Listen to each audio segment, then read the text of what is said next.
Going to have a look now at three other functions. So we're going to be looking at the function for finding out an average, the one for finding out the greatest value in a specified range, and the one for finding out the smallest value in a specified range.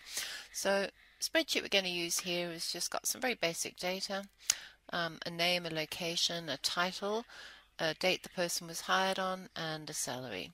So as you can see when we scroll down, this is getting ready for where we're going to be putting in the various functions.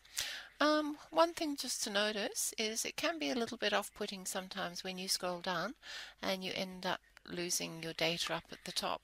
So one way around that is to go to View and then to say freeze the panes and freeze the top row. We could do that. So the advantage of that is the top row stays, and when we scroll down we still get to see what each column, what data has got in it, so the column headings stay. Okay, so to begin with, total pay, easy one. Easiest way to do that is of course using the auto sum. So have a look, see what it's suggesting. E2 to E47, it's including that blank row. So what we can do is just a couple of things. We could just say no, I want to end there, and enter. So there's my total. Average, now what I can do is I can type in the name of the function and then select it, but because that's one of the most commonly used ones, what I can also do is click up here and choose average. Now notice how Excel doesn't always get it right, so it's suggesting an average, sure, but it's just looking at the value immediately above it, which is not going to be what we want, so we actually have to go and select the range and say yes. Okay, so that's our average pay. With an average, it's often quite a good idea to add a couple of decimal places, so we can increase the decimal place if we wanted to. Greatest amount, the function to use is equals max. So once again, could just type it in, or because that's a commonly used one, we can say max. Again, doesn't quite get the right range, so we need to select it. And that is now our largest amount, 100,000. Let's just see if it's correct. Looks alright. And then the least amount is going to be equals min. So over there, again, just specify the range that we're after. And there's our least amount, 29,500. Looks fine. Okay, so those are four of the most commonly used functions you'll ever use: equals sum, equals average, equals max, and equals min. Now, reason for using those is we could now insert a row.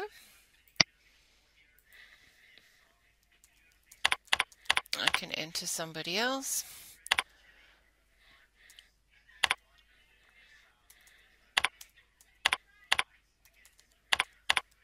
And give this person a salary.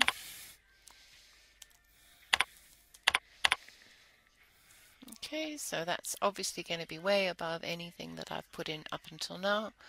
And sure enough, it's found that new entry and put that there as the greatest amount paid.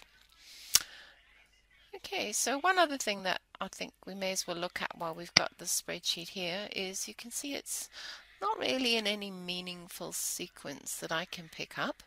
We may want to sort it. So for example, we might want to sort it by location. So if I'm just sorting on one particular field, then I can do it without needing to do any selecting. So I could do it through my sort and filter, or I can go to data, and that button will sort from A to Z or ascending. That one will sort from Z to A or descending. Now I'm not selecting that column. The reason is I don't just want it to select column B, I also need it to make sure that it takes the information that belongs. So for example, let's just remember that Charles was in Melbourne and was an account rep. So there's no point in just sorting that data if it doesn't take the rest of that particular bit of information with it and include the Charles and the account rep, etc.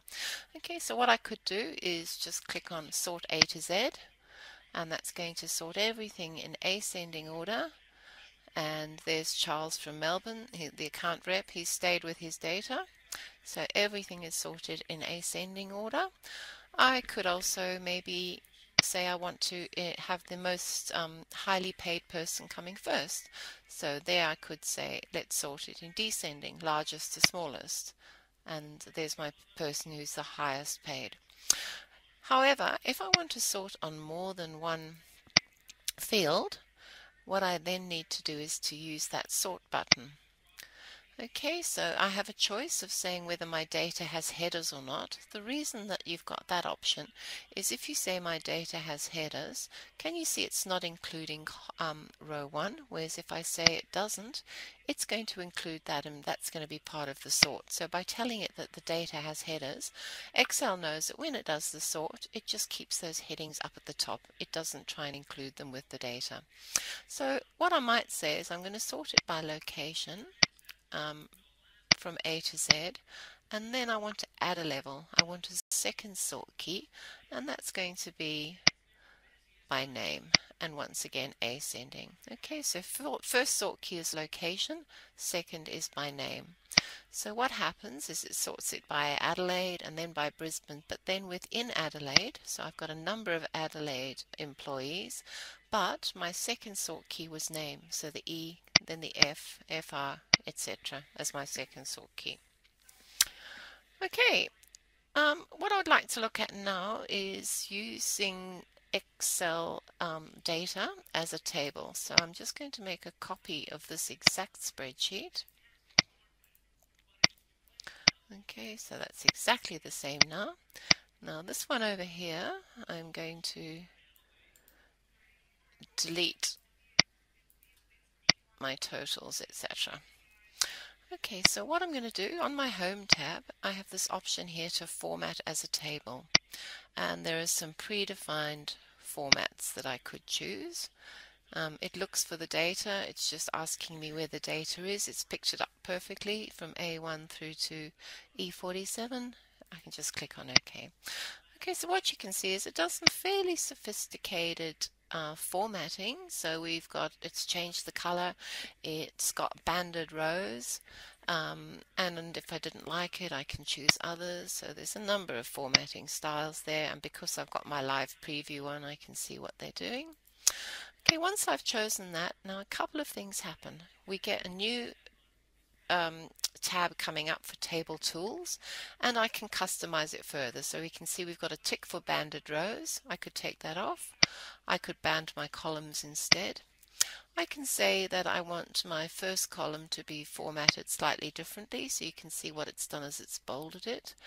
I might want my last column formatted differently, so it's bolded that. But what is most interesting about using it as a table is, can you see it's put in a filter? So what I can choose is I can say I only want to see the people in Brisbane, and that's filtering the data and just showing me my Brisbane people.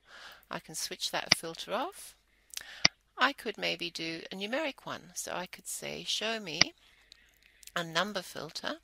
I want the people who earn more than, let's say, 60,000. Okay, so it's just given me the people who meet that particular criterion. Clear my filter, bring it back. One other thing that I can do is, can you see it gives me the option for a total row? Now if I click on a total row and I come down, I can see that it's automatically given me the total. But the way it does it, and I don't want you to worry too much about what's up in the formula bar at the moment, but it's a very user-friendly way of doing it. So you can just go and choose, say I'd like the average, I would like the maximum. You might say over here, I would like to count the number of entries there are. Okay, so that's another very useful option. If you decide you no longer want to have the table, then what you need to do is make sure you're on the table, and then you get the option over here to convert it to a range. And then what it does is it takes it back, so you can see it's removed that filtering. It does keep the formatting, so that's pretty attractive, but you can see that I've lost the opportunity now to have my table tools.